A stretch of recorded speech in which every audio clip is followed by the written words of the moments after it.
Penguins have been known throughout the world for their cute wattles to their tuxedo-looking feathers. They have appeared in many roles such as Penguins of Madagascar, Surf's Up, and Happy Feet. Although, however, many penguins have been going extinct, such as the emperor penguin and the macaroni penguin. But today, I will be talking about the Galapagos penguin. Over 70% of the Galapagos penguins population has decreased over the past 20 years due to the El Niño having a drought. The penguins rely on the El Niño to bring their food, such as mullet and sardines, through currents. And since there is a shortage of food, many of them have died off. If you ever wanted to visit the penguins, you can find them on these islands right here. The first one is known as Fernandina Island, one of the youngest islands of the Galapagos. The island has an active volcano shield erupting since April 11, 2009. This caused the penguins to be in outskirts of the island so they can avoid lava and falling rocks and may catch their food in peace. Its climate ranges from 59 to 80 degrees Fahrenheit. The second island is Isabella Island. Not much changes from the Fernandina Island, besides it has 5 active shield volcanoes, making it not able to support vegetation and making it the most volcanic active area on the planet. This is the ecological pyramid.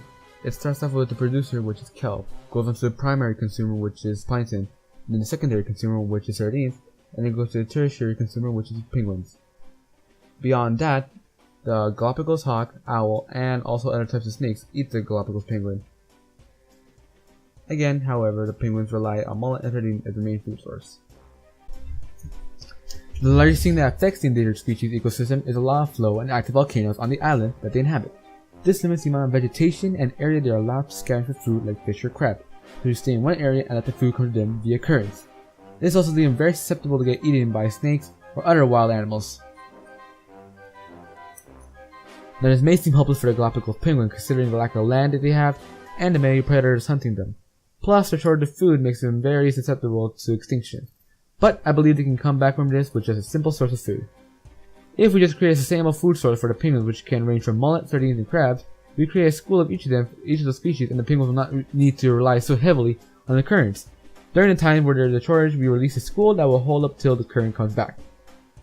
Another way we can make it so that penguins may reproduce is that we give each of the predators another source of food, such as for snakes we can introduce a new type of mice, which can also go for the hawks, and for the crab, another breed of small fish.